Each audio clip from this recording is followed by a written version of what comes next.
여러분, 혹시 미국의 천재 기업가 빌 게이츠가 최근 한국 기술에 대해 뭐라고 했는지 아십니까? SMR의 미래는 한국과 함께다라고 공개적으로 선언했습니다. 도대체 무슨 일이 벌어진 걸까요? 오늘 제가 들려드릴 이야기는 정말 놀라운 반전이 있는데, 미국의 한 원자력 기술자가 한국에 와서 겪은 충격적인 경험담입니다. 처음엔 한국 기술을 의심하던 이 미국인이 결국 눈물까지 흘리며 감탄하게 된 그 진짜 이유가 무엇인지 끝까지 들어보시면 정말 가슴이 뭉클해지실 겁니다. 그럼 지금부터 시작해 보겠습니다. 구독과 좋아요, 그리고 알림 설정도 꼭 부탁드려요. 워싱턴에서 태어나 MIT를 졸업한 케빈 밀러는 미국 원자력계에 촉망받는 인재였습니다. 38세의 그는 지난 15년간 미국 에너지부와 여러 소형 모듈 원자로 프로젝트에 참여하며 자신만의 철학을 다져왔죠. 미국 기술이 세계 최고다라는 확신이 그의 자부심이었고, 실제로 그동안의 성과들이 이를 뒷받침해주고 있었습니다. 하지만 2023년 말 케빈의 세계가 송두리째 흔들리는 사건이 벌어졌습니다. 그가 심혈을 기울여 참여했던 뉴스케일의 아이다호 소형 모듈 원자로 프로젝트가 갑작스럽게 무산된 것입니다. 예산 부족이라는 현실적인 벽 앞에서 5년간의 노력이 하루아침에 물거품이 되어버렸죠. 이런 일이 있을 수 있나? 케빈은 빈 사무실에서 홀로 중얼거렸습니다. 동료들은 하나둘씩 다른 회사로 자리를 옮겨갔고, 남은 건 텅 빈 책상과 쌓여있던 기술 자료들 뿐이었습니다. 더욱 충격적인 것은 미국 정부조차 소형 모듈 원자로 지원 예산을 대폭 줄이기 시작했다는 소식이었습니다. 아직 소형 모듈 원자로는 이르다는 냉소적인 시선들이 업계 곳곳에서 들려왔습니다. 케빈은 자신이 믿어왔던 기술의 미래에 대해 의문을 품기 시작했습니다. 밤마다 잠들지 못하고 천장을 바라보며 생각했죠. 정말 자신이 걸어온 길이 맞는 건지, 소형 모듈 원자로라는 기술 자체가 허상은 아닌지 말입니다. 실직 위기까지 겹치면서 케빈의 자존감은 바닥으로 추락했습니다. 한때 동료들로부터 케빈만 있으면 안심이다라는 말을 들었던 그였지만, 이제는 자신의 판단력조차 의심하게 되었습니다. 가족들 앞에서도 자신감 있게 미래를 말하기 어려워졌고, 아내는 그런 남편을 보며 조용히 걱정하고 있었습니다. 그런 절망적인 상황에서 케빈의 운명을 바꿀 뉴스가 전해졌습니다. 2024년 초 빌 게이츠가 자신의 블로그를 통해 놀라운 발표를 한 것입니다. 소형 모듈 원자로의 미래는 한국과 함께할 것이라는 내용이었죠. 케빈은 처음엔 자신의 눈을 의심했습니다. 한국? 그가 알기로는 조선업으로 유명한 나라 아니었나요? 물론 삼성이나 LG 같은 전자기업들이 있다는 건 알고 있었지만 원자력 기술까지 앞서 있다는 건 상상도 못했습니다. 며칠 후 더욱 구체적인 소식이 들려왔습니다. 빌 게이츠의 테라파워와 HD 현대중공업이 소형 모듈 원자로 핵심 부품 공급 계약을 체결했다는 것입니다. 케빈은 인터넷을 뒤지며 HD 현대중공업에 대해 알아보기 시작했습니다. 놀랍게도 이 회사는 세계 최대 조선그룹인 현대중공업에서 분사한 회사로 이미 해상풍력, 수소연료전지 등 신재생 에너지 분야에서 상당한 기술력을 축적하고 있었습니다. 하지만 여전히 케빈은 반신반의했습니다. 조선업 기술이 과연 원자로 제작에 적용될 수 있을까 하는 의구심이 떠나지 않았죠. 그때 케빈에게 예상치 못한 연락이 왔습니다.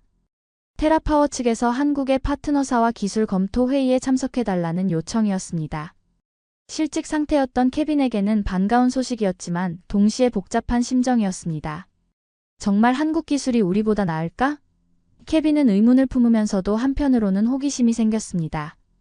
그동안 미국 기술의 우월성을 당연하게 여겼던 그에게 이번 기회는 새로운 세계를 엿볼 수 있는 창이 될 것 같았습니다. 하지만 여전히 마음 한편에는 설마 정말 대단할까라는 의심이 남아 있었습니다. 2024년 3월 케빈은 처음으로 한국 땅을 밟았습니다. 인천공항에서 서울 시내로 향하는 길, 창밖으로 보이는 고층 빌딩들과 정돈된 도시 풍경의 첫 번째 놀라움을 느꼈습니다. 생각보다 훨씬 발전되어 있네라고 중얼거렸죠. 하지만 여전히 기술력에 대한 확신은 서지 않았습니다. 다음 날 아침 케빈은 HD 현대중공업 연구소를 방문했습니다. 울산에 있는 이 연구소는 생각보다 훨씬 규모가 크고 체계적으로 운영되고 있었습니다. 로비에 들어서자마자 벽면을 가득 메운 특허증들과 기술 인증서들이 눈에 들어왔습니다. 그곳에서 케빈은 정민수 박사를 만났습니다. 50대 중반의 민수 박사는 조용하면서도 깊은 눈빛을 가진 인물이었습니다. 첫 인사를 나누면서 케빈은 민수 박사의 유창한 영어 실력에 살짝 놀랐지만 여전히 기술적인 부분에서는 회의적인 태도를 보였습니다. 회의실에서 시작된 기술 검토 미팅에서 케빈은 솔직한 자신의 생각을 드러냈습니다. 죄송하지만 저희는 아직 한국 기술을 신뢰할 만큼 충분한 데이터를 보지 못했습니다. 소형 모듈 원자로는 매우 정밀하고 까다로운 기술이거든요. 케빈의 직설적인 말에 회의실 분위기가 잠시 어색해졌습니다. 하지만 민수 박사는 전혀 흔들리지 않았습니다. 오히려 잔잔한 미소를 지으며 그럼 직접 보여드리겠습니다 라고 말했죠. 민수 박사는 차근차근 소형 모듈 원자로 냉각 시스템에 대한 자료를 펼쳐 보였습니다. 단순히 이론적인 설명이 아니라 실제 시험 데이터와 안전성 테스트 결과들이 빼곡히 담겨 있었습니다. 케빈은 자료를 살펴보면서 점점 표정이 진지해졌습니다. 특히 놀라운 것은 용접 기술의 정밀도였습니다. 원자로 핵심 부품에 들어가는 용접선의 오차 범위가 미국 기준보다도 더 엄격했습니다. 이 정도 수준이라면 케빈은 속으로 중얼거렸지만 여전히 완전히 납득하지는 못했습니다. 자료와 실제는 다를 수 있다는 생각 때문이었죠. 다음 날 민수 박사는 케빈을 실제 생산 현장으로 안내했습니다. 자료보다는 직접 보시는 게 나을 것 같습니다 라며 환하게 웃었죠. 케빈은 반신반의하면서도 호기심을 감출 수 없었습니다. 공장에 들어서자마자 케빈은 입을 다물 수 없었습니다. 거대한 공간에 정교하게 배치된 장비들, 먼지 하나 없이 깨끗하게 관리되는 작업 환경, 그리고 무엇보다 작업자들의 집중된 모습이 인상적이었습니다. 이런 수준일 줄은 몰랐는데라고 솔직하게 감탄했습니다. 용접 구역에서 케빈은 특별한 장면을 목격했습니다. 30년 경력의 여성 용접 전문가 김복자 씨가 소형 모듈 원자로 핵심 배관을 용접하고 있었는데 그 정밀함과 집중력이 예술 작품을 만드는 것 같았습니다. 복자 씨의 손끝에서 나오는 용접선은 완벽한 직선을 그리고 있었죠. 저분이 정말 30년 동안 용접만 하신 건가요? 케빈이 민수 박사에게 물었습니다. 네, 복자 씨는 우리 회사의 보물 같은 분이십니다. 조선업부터 시작해서 지금의 원자력 부품까지 어떤 까다로운 작업도 완벽하게 해내시죠. 작업을 마친 복자 씨가 케빈을 보더니 환하게 웃으며 말했습니다. 아이고, 미국에서 오셨다고 들었어요. 제가 만든 이 파이프가 당신 나라에서 전기를 만든다니 정말 신기하네요. 열심히 만들어야겠어요. 그 순간 케빈은 가슴이 뭉클해졌습니다. 단순히 기술의 정밀도가 놀라운 게 아니라 그 기술 뒤에 숨어있는 사람들의 마음가짐이 감동적이었습니다. 미국에서는 이런 현장 작업자들과 직접 대화할 기회가 많지 않았는데 복자 씨의 진심 어린 말에서 진짜 기술의 바탕이 무엇인지 깨닫기 시작했습니다. 테스트베드에서는 더욱 놀라운 광경이 펼쳐졌습니다. 실제 원자로 환경을 재현한 고온고압 테스트에서 한국산 부품들이 미국 기준을 훨씬 뛰어넘는 성능을 보여주고 있었습니다. 케빈은 이 정도라면 정말 안심하고 쓸 수 있겠네요 라고 인정하지 않을 수 없었습니다. 저녁 시간 민수 박사는 케빈을 전통 한식당으로 안내했습니다. 한국 음식은 어떠실까 걱정이 되네요 라며 조심스럽게 물었죠. 케빈은 불고기와 된장찌개를 맛보며 생각보다 훨씬 맛있네요 라고 진심으로 감탄했습니다. 식사를 하면서 민수 박사는 자신의 인생 이야기를 들려주기 시작했습니다. 사실 저도 처음부터 이 자리에 있었던 건 아닙니다. 1997년 IMF 때 직장을 잃고 정말 막막했었죠. 민수 박사의 목소리에는 당시의 아픔이 서려 있었습니다. 그때 건설 현장에서 막노동을 하면서 돈을 모았습니다. 새벽 5시에 일어나서 밤 10시까지 일하는 게 일상이었죠. 하지만 포기할 수 없었어요. 기술자의 꿈을 버릴 수는 없었거든요. 민수 박사는 잠시 말을 멈추고 소주잔을 기울였습니다. 3년 동안 모은 돈으로 다시 대학원에 들어갔습니다. 동기들보다 10살이나 많았지만 오히려 더 간절했어요. 그렇게 다시 시작해서 여기까지 온 거죠. 민수 박사의 이야기를 들으며 케빈은 숙연해졌습니다. 제가 왜 이런 얘기를 하느냐면요. 민수 박사가 케빈을 바라보며 말을 이었습니다. 기술이라는 건 단순히 지식만으로 되는 게 아니라는 걸 말씀드리고 싶어서입니다. 간절함과 정성이 있어야 진짜 기술이 나오죠. 케빈은 그 순간 자신이 그동안 얼마나 오만했었는지 깨달았습니다. 미국 기술의 우월성만 믿고 다른 나라의 노력과 성취를 과소평가했던 자신이 부끄러워졌습니다. 민수 박사님, 정말 죄송합니다. 제가 너무 편견을 가지고 있었네요. 아닙니다. 당연한 반응이죠.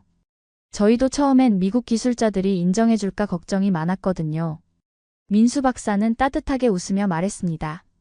하지만 이제 서로 이해할 수 있게 되어서 기쁩니다. 이게 진짜 기술 협력의 시작이 아닐까요? 그날 밤 호텔로 돌아온 케빈은 잠들지 못하고 하루 종일 본 것들을 정리했습니다. 자신이 목격한 건 단순한 기술력이 아니라 그 기술을 만들어낸 사람들의 철학과 정신이었습니다. 미국으로 돌아온 케빈은 완전히 달라진 사람이 되어 있었습니다.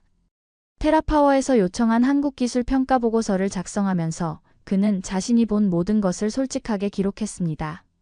우리가 갖지 못한 것을 그들은 가지고 있습니다. 속도도, 정밀도도, 그리고 무엇보다 기술에 대한 믿음과 자부심을 갖고 있죠. 보고서는 테라파워 내부에서 큰 화제가 되었습니다. 특히 케빈이 강조한 현장 중심의 실용적 기술력과 장인 정신에 바탕한 품질, 관리 부분이 경영진들의 주목을 끌었습니다.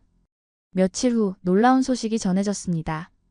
빌 게이츠가 직접 케빈의 보고서를 읽어보고 인상적이다라는 평가를 했다는 것입니다.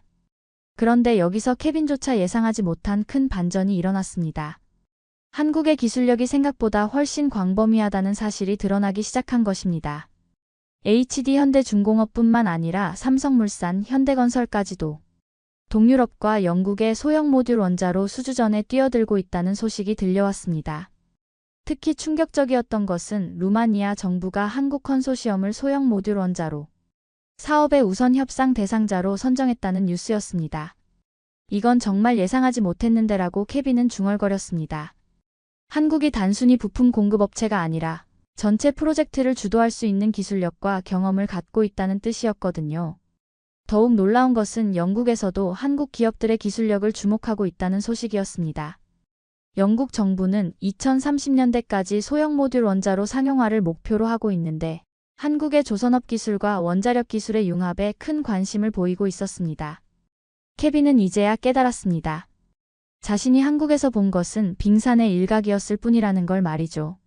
한국의 기술력은 이미 세계적인 수준에 도달해 있었고 오히려 미국이 한국으로부터 배워야 할 것들이 많다는 사실을 인정하지 않을 수 없었습니다. 테라파워에서는 케빈을 루마니아 프로젝트 기술 자문단에 포함시켰습니다. 과거 실패했던 미국 내 프로젝트와는 달리 한국과의 협력으로 진행되는 이 프로젝트는 성공 가능성이 훨씬 높아 보였습니다. 2024년 하반기 소형 모듈 원자로를 둘러싼 국제 경쟁이 본격화되기 시작했습니다. 케빈은 루마니아 프로젝트 관련 회의차 다시 서울을 방문하게 되었습니다. 몇 달 전과는 완전히 다른 마음가짐으로 인천공항에 내린 그는 이제 한국을 제2의 고향처럼 느끼고 있었습니다. 이번 방문에서 케빈이 목격한 것은 더욱 놀라운 광경이었습니다.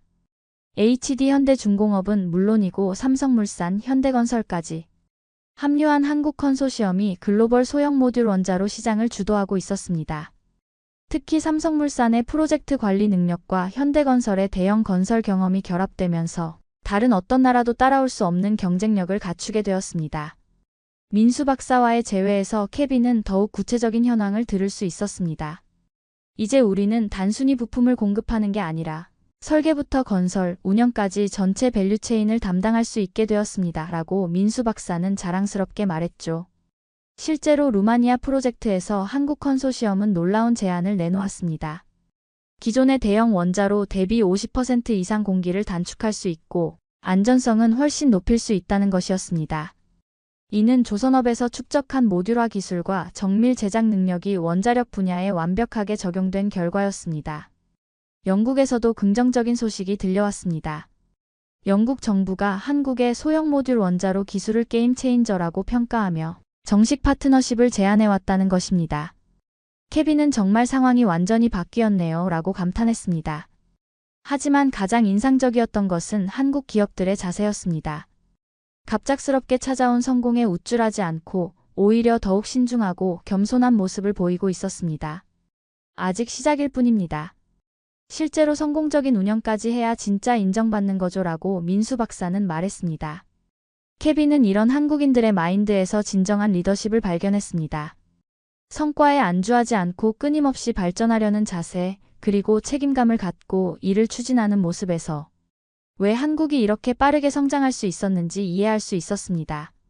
2025년 초 케빈은 세 번째로 한국을 방문했습니다. 이번에는 특별한 목적이 있었습니다. 루마니아 프로젝트가 본격 착공에 들어가면서 실제로 김복자 씨가 제작한 핵심 부품들이 현지로 출고되는 것을 직접 보고 싶었던 것입니다. HD 현대중공업 공장에서 케빈은 복자 씨를 다시 만났습니다. 몇 달 사이 더욱 자신감 있어 보이는 복자 씨는 이제 정말로 제가 만든 파이프에서 전기가 나온다니 꿈만 같아요 라며 환하게 웃었습니다.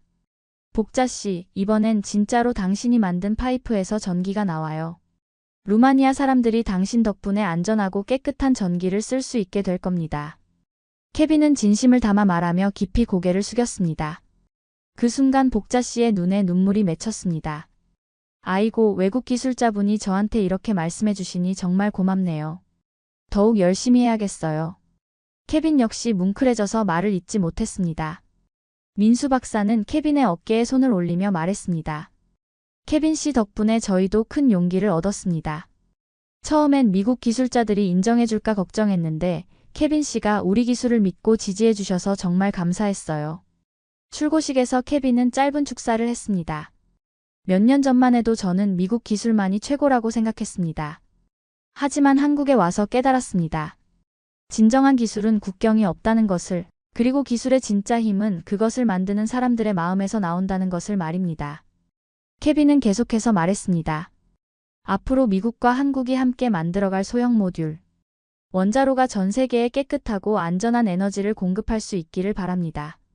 그리고 그 중심에는 복자 씨 같은 분들의 정성과 민수 박사님 같은 분들의 철학이 있다는 것을 잊지 않겠습니다.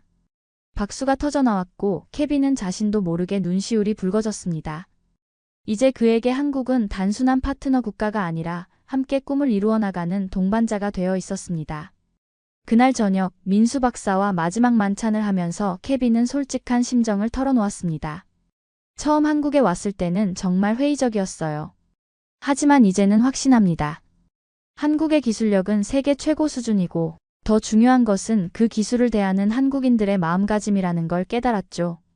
케빈 씨도 이제 우리 팀의 일원이에요. 국적이 다르다고 해서 달라질 건 없습니다. 좋은 기술을 만들겠다는 목표는 같으니까요. 민수 박사의 말에 케빈은 고개를 끄덕였습니다.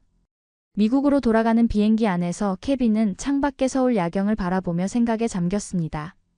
불과 1년 전만 해도 절망에 빠져있던 자신이 이제는 새로운 희망을 품고 미래를 그리고 있다는 게 신기했습니다. 그리고 그 변화의 중심에는 한국에서 만난 사람들이 있었습니다. 케빈은 자신의 노트북을 열고 새로운 프로젝트 제안서 작성을 시작했습니다. 제목은 한미 소형 모듈 원자로 기술 협력 확대 방안이었습니다. 이제 그에게는 확실한 비전이 있었습니다. 미국과 한국이 함께 만들어갈 에너지 혁신의 미래 말입니다. 며칠 후 테라파워 본사에서 케빈의 제안서가 공식 승인되었다는 소식이 전해졌습니다. 그리고 빌 게이츠가 직접 케빈의 한국 경험이 우리 회사의 새로운 전환점이 되었다고 평가했다는 이야기도 함께 들려왔습니다. 여러분 안녕하세요. 오늘은 정말 특별한 이야기를 들려드리려고 합니다. 일본과 한국 두 나라를 잇는 한 소녀의 감동적인 이야기죠. 평범한 가정에서 태어나 가난한 환경에서도 꿈을 포기하지 않았던 아즈마 아키. 그녀가 어떻게 한일 양국의 무대를 뒤흔들며 사람들의 마음을 울렸는지 그 놀라운 여정을 함께 따라가 보겠습니다. 특히 중간에 나오는 그녀의 특별한 비밀에 대한 반전은 정말 놀라우실 거예요. 끝까지 함께 해주시고 영상이 도움이 되셨다면 구독과 좋아요, 그리고 알림 설정까지 부탁드립니다. 2023년 어느 봄날, 일본의 한 예능 프로그램에 등장한 한 소녀가 시청자들의 시선을 사로잡았습니다. 16살의 앳된 얼굴을 한 아즈마 아키. 그녀가 마이크를 잡고 노래를 부르기 시작하자 스튜디오 안은 순식간에 조용해졌어요. 그 목소리에서 흘러나오는 깊은 감정과 놀라운 가창력은 나이를 가늠할 수 없을 정도로 성숙했죠. 심사위원들은 눈을 둥글게 뜨며 서로를 바라봤습니다. 이 아이가 정말 16살이 맞나? 하는 표정이었어요. 아키의 노래가 끝나자 스튜디오는 박수갈채로 가득 찼고 인터넷에서는 누구지 이 소녀는? 이라는 댓글들이 쏟아져 나왔습니다. 더욱 놀라운 것은 그녀가 부른 노래들이었어요. 정통 일본 엔카부터 최신 트로트까지 심지어 한국어로 부른 노래들까지 완벽하게 소화해냈거든요. 시청자들은 혼란스러워했습니다. 분명 일본 프로그램에 나온 일본 소녀인데 왜 한국어를 이렇게 자연스럽게 구사하는 걸까요? 방송 후 아키에 대한 관심은 하늘을 찔렀습니다. 일본뿐만 아니라 한국에서도 그녀의 영상이 화제가 되었어요. 한국 네티즌들은 저 아이가 정말 일본인이 맞나? 라며 의아해했죠. 그녀의 한국어는 너무나 자연스러웠고 한국 가요에 대한 이해도는 웬만한 한국 가수들보다도 뛰어났거든요. 아키는 인터뷰에서 자신에 대해 많은 것을 드러내지 않았습니다. 그냥 노래가 좋아서 부르게 되었다는 단순한 대답만 반복했어요. 하지만 그녀의 눈빛에서는 뭔가 깊은 이야기가 숨어 있다는 것을 느낄 수 있었죠. 특히 한국 노래를 부를 때 보이는 특별한 애정과 이해는 단순한 호기심 이상의 무언가를 암시하고 있었습니다. 사람들은 점점 더 궁금해했어요. 이 미스터리한 소녀는 도대체 누구일까요? 그리고 한국어와 한국 음악에 대한 놀라운 실력은 어디서 나온 걸까요? 아키의 음악 이야기는 후쿠오카의 작은 아파트에서 시작되었습니다.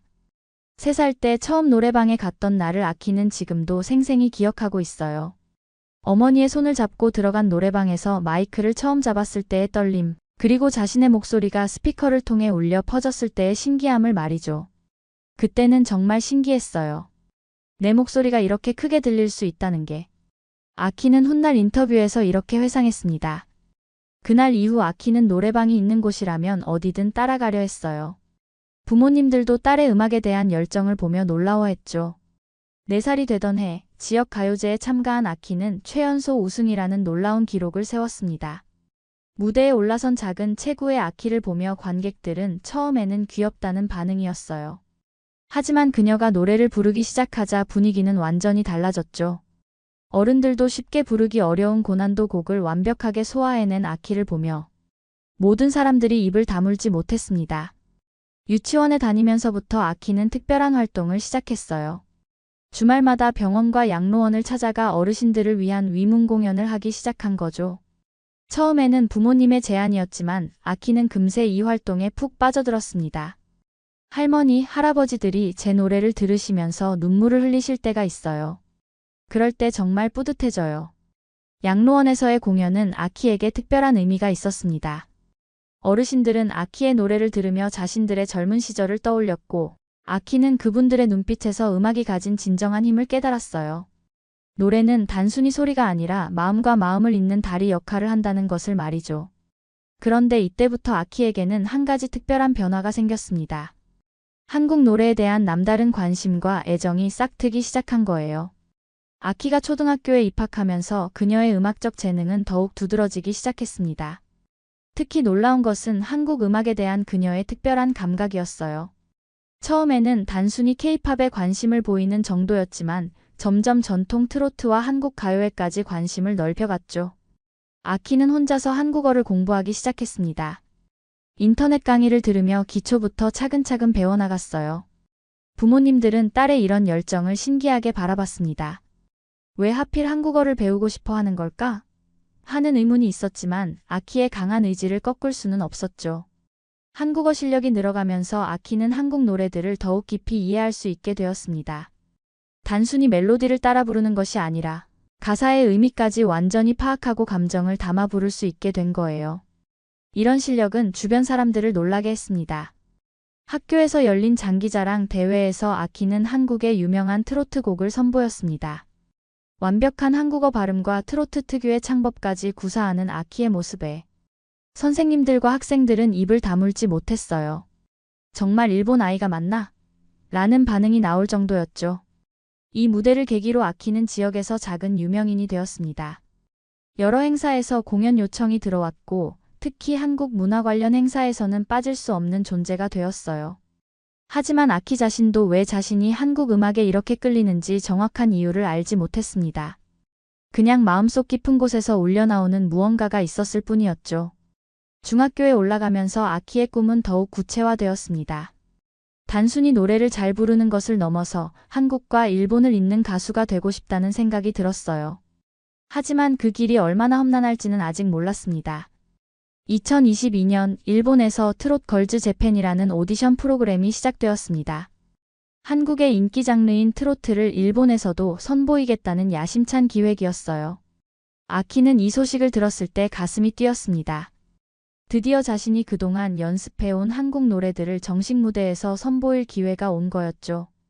부모님들은 처음에 걱정이 많았습니다.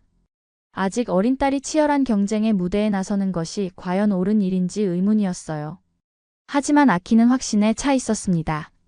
엄마, 아빠, 저는 제 실력으로 당당하게 승부할 거예요. 이 기회를 놓치고 싶지 않아요. 오디션 당일 아키는 떨리는 마음을 진정시키며 무대에 올랐습니다. 심사위원들 앞에서 선택한 곡은 한국의 대표적인 트로트 명곡이었어요. 아키가 노래를 부르기 시작하자 심사위원들의 표정이 점점 진지해졌습니다. 완벽한 한국어 발음, 그리고 트로트 특유의 꺾기와 농연까지 자연스럽게 구사하는 모습에 모두가 놀랐어요. 어떻게 일본 아이가 이렇게 한국어를 잘하지? 심사위원들은 서로 눈빛을 주고받았습니다. 아키는 이런 시선들을 느꼈지만 당황하지 않았어요. 대신 더욱 집중해서 노래에 몰입했죠. 그녀의 목소리에는 진정성이 담겨 있었고 그것이 심사위원들의 마음을 움직였습니다. 결과는 놀라웠습니다. 아키는 단숨에 상위 3명 안에 들어갔어요. 다른 참가자들도 실력이 뛰어났지만 아키만의 독특한 매력과 완성도 높은 실력이 돋보였죠. 방송이 나간 후 시청자들의 반응도 뜨거웠습니다. 저 아이는 정말 특별하다. 한국어가 너무 자연스럽다는 댓글들이 쏟아졌어요. 이 성공을 통해 아키는 자신감을 얻었습니다. 그리고 더 큰 꿈을 품게 되었죠. 일본에서만 활동할 것이 아니라 한국에서도 자신의 실력을 인정받고 싶다는 욕심이 생긴 거예요. 하지만 그 길은 생각보다 험난할 것이라는 것을 아키는 아직 몰랐습니다. 트롯걸즈 재팬에서의 성공 이후 아키에게는 여러 기회들이 찾아왔습니다. 일본 내에서 소규모 콘서트 제안도 들어왔고 음반사에서도 관심을 보였어요. 하지만 아키의 마음은 한국을 향해 있었습니다. 트로트의 본고장에서 인정받고 싶다는 간절한 마음이 있었거든요. 2023년 초 한국의 한 방송사에서 한일가왕전이라는 특별 프로그램을 기획한다는 소식이 들려왔습니다. 한국과 일본의 실력 있는 가수들이 모여 겨루는 프로그램이었어요. 아키는 이 기회를 놓칠 수 없다고 생각했습니다. 부모님을 설득해서 한국행을 결정했죠. 서울에 도착한 아키는 모든 것이 신기했습니다. 거리에서 들리는 한국어, 한국 음식의 향기, 그리고 사람들의 정겨운 모습들까지. 아키는 마치 어디선가 경험했던 것 같은 묘한 친숙함을 느꼈어요. 이런 감정이 어디서 오는 것인지 자신도 정확히 알 수 없었지만 분명한 것은 이곳이 자신에게 특별한 의미가 있다는 것이었습니다. 프로그램 녹화가 시작되었습니다. 아키는 일본 대표로 참가했지만 한국어로 한국가요를 부르겠다고 선언했어요. 다른 참가자들은 의외라는 표정을 지었죠. 일본 가수가 굳이 한국어로 노래할 이유가 있을까 하는 시선들이었습니다. 첫 번째 무대에서 아키가 선택한 곡은 조용필의 명곡이었습니다. 이 곡은 한국인들에게도 쉽지 않은 고난도 곡으로 유명했어요. 아키가 노래를 부르기 시작하자 한국 심사위원들의 표정이 달라졌습니다. 발음은 물론이고 곡에 대한 이해도 그리고 감정 표현까지 완벽했거든요. 두 번째 무대에서는 이난영의 목포의 눈물을 선택했습니다. 이 곡은 한국 근현대사의 아픔이 담긴 깊은 의미의 노래예요. 아키는 이 곡을 부르면서 자신도 모르게 눈물을 흘렸습니다. 왜 그런 감정이 올라오는지 정확히 알 수는 없었지만 마음속 깊은 곳에서 무언가가 울려 퍼지는 것을 느꼈어요. 그 순간 스튜디오는 완전히 조용해졌고 많은 사람들이 함께 눈물을 흘렸습니다. 한일가왕전에서 아키의 무대는 단순한 경연을 넘어선 특별한 의미를 가졌습니다. 한국 심사위원들은 아키의 노래를 들으며 깊은 감동을 받았어요. 특히 원로 가수들은 이 아이가 정말 일본 아이가 맞나? 라며 놀라워했죠. 아키의 한국어는 네이티브 수준이었고 무엇보다 노래에 담긴 감정이 진짜였거든요. 프로그램이 방송된 후 한국에서 아키에 대한 관심이 폭발했습니다. 포털 사이트 실시간 검색어에 아즈마 아키가 올랐고 관련 영상들의 조회수는 수백만을 기록했어요. 댓글들도 대부분 긍정적이었습니다. 진짜 잘한다, 감동받았다, 이런 아이가 진짜 가수지라는 반응들이 쏟아졌죠. 하지만 일부에서는 의혹의 시선도 있었습니다. 저렇게 한국어를 잘하는 게 정상인가? 혹시 한국계 아닌가? 라는 추측들이 나오기 시작한 거예요. 아키는 이런 반응들을 예상하고 있었지만 여전히 자신의 특별한 비밀에 대해서는 함구했습니다.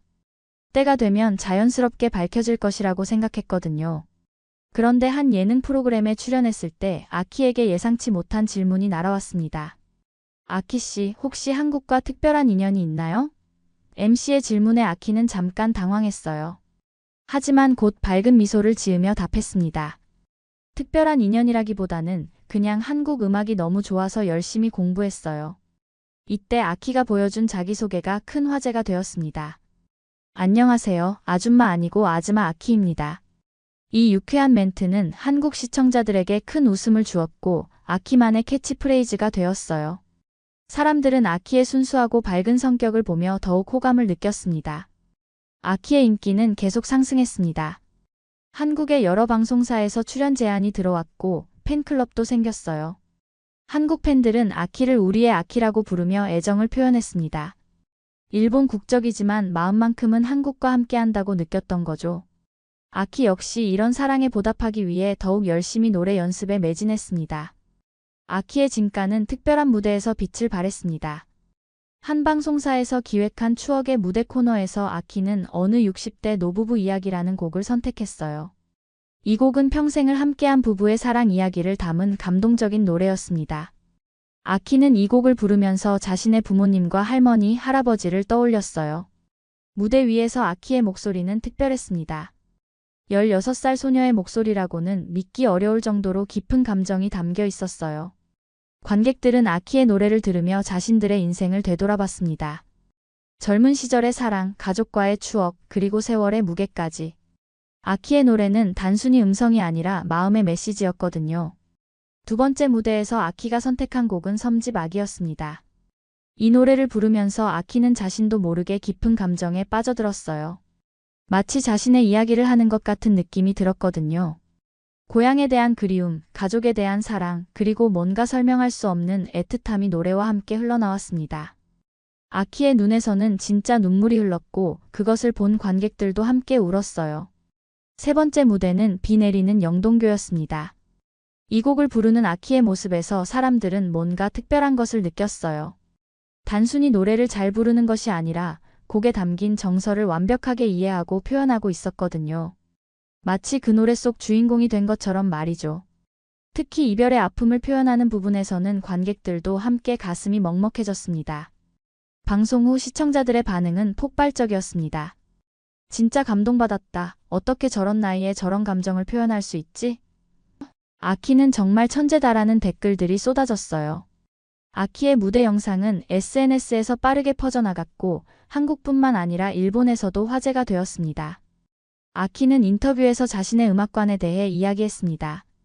노래는 제 목소리로 세상에 희망을 주는 것이라고 생각해요. 제가 부르는 노래를 듣고 누군가가 위로받거나 힘을 얻을 수 있다면 그것만으로도 충분히 의미 있는 일이죠.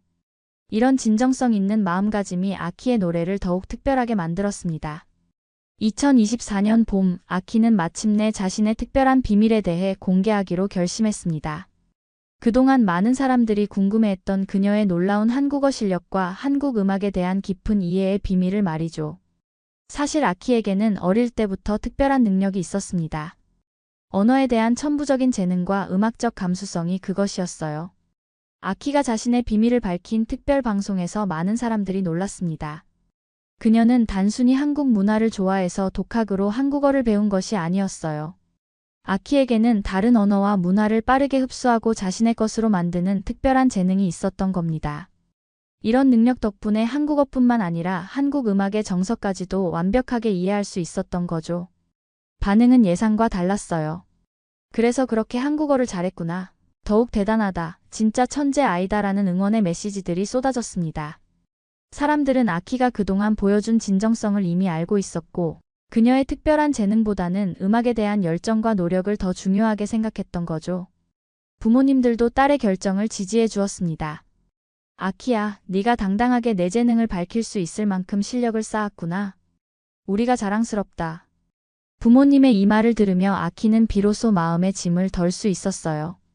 비밀을 공개한 후 아키의 활동은 더욱 활발해졌습니다. 한일 문화교류 행사에 초청받기도 했고 양국의 우정을 상징하는 가수로 인정받게 되었어요. 아키는 이런 역할을 부담스러워하기보다는 오히려 기꺼이 받아들였습니다. 자신의 음악을 통해 두 나라 사람들이 더 가까워질 수 있다면 그것만큼 의미 있는 일은 없다고 생각했거든요. 아키는 후배들에게 이런 조언을 해주곤 합니다. 재능이나 배경보다 소중한 건 가족의 지지와 음악에 대한 믿음이에요. 내가 어떤 특별한 능력을 가졌는지보다는 어떤 사람이 되고 싶은지가 더 중요하죠. 이런 철학이 아키를 지금의 모습으로 만들어준 원동력이었습니다. 아키의 이야기는 많은 사람들에게 감동을 주었습니다. 특별한 재능을 가진 소녀가 그 능력을 숨기지 않고 당당하게 드러내며 동시에 겸손함을 잃지 않는 모습이 사람들의 마음을 울렸어요. 그녀는 자신의 재능이 단순히 개인의 것이 아니라 많은 사람들에게 기쁨과 감동을 주기 위한 선물이라고 생각했습니다. 지금도 아키는 계속해서 노래하고 있습니다. 한국과 일본을 오가며 두 나라의 음악을 사랑하는 사람들에게 감동을 전하고 있어요. 그녀의 꿈은 단순히 유명한 가수가 되는 것이 아닙니다. 음악을 통해 사람들의 마음을 잊고 국경을 넘나드는 진정한 소통을 만들어가는 것이죠. 최근 아키는 새로운 도전을 시작했습니다.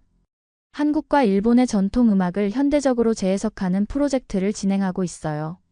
두 나라의 음악적 유산을 젊은 세대에게 전달하고 동시에 새로운 문화적 가교 역할을 하고 싶다는 포부를 밝혔습니다. 아키의 팬들은 그녀를 단순한 가수가 아닌 문화의 전령사라고 부릅니다. 음악을 통해 서로 다른 문화 간의 이해와 소통을 이끌어내는 특별한 존재라는 뜻이죠. 아키 역시 이런 기대에 부응하기 위해 끊임없이 노력하고 있습니다. 어린 나이에도 불구하고 아키가 보여주는 성숙함과 음악에 대한 진정성은 많은 사람들에게 귀감이 되고 있습니다. 그녀는 자신의 특별한 재능을 자랑하지 않으면서도 그 능력을 최대한 발휘해서 사람들에게 감동을 주고 있어요. 이런 모습이야말로 진정한 아티스트의 모습이 아닐까요? 아즈마 아키, 이 특별한 소녀의 이야기는 지금도 계속되고 있습니다. 그녀가 앞으로 어떤 새로운 감동을 선사할지, 그리고 한일 양국의 문화교류에 어떤 기여를 할지 많은 사람들이 기대하며 지켜보고 있습니다. 음악이라는 언어로 세상과 소통하는 아키의 여정은 이제 막 시작되었을 뿐입니다.